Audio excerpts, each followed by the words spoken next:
I think about her every morning, like if she was right there. She's the sun to my day, the last person I think about when I go to sleep.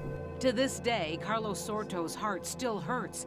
He had found the love of his life until someone murdered her a little more than 3.5 years ago.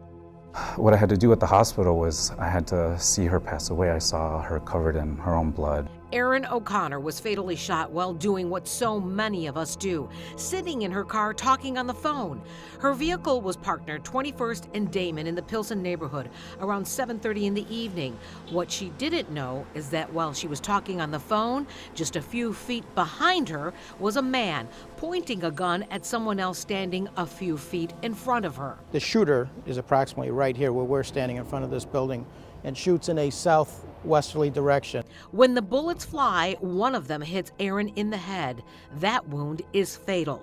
Detective Will Johnson of Area Central says Erin O'Connor was simply in the wrong place at the wrong time. We don't believe she was the intended target. We believe the shooter was shooting at what he thought was rival gang members. Johnson is a seasoned detective of CPD. He has seen a lot of crime, but this particular case really bothers him. We want to solve every case we get, of course, but in this case in particular, it's a truly innocent person, gets a stray bullet and winds up being killed.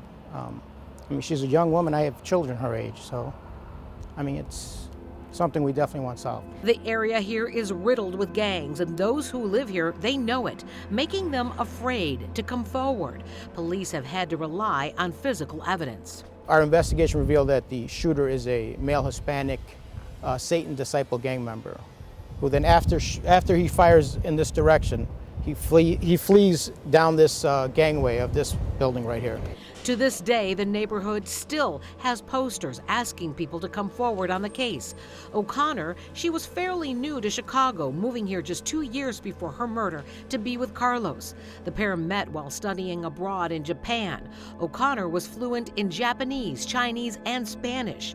The two bonded and dated long distance until Erin decided to move to Chicago. On the day it happened, he says he rushed to her side where doctors gave him the grim news.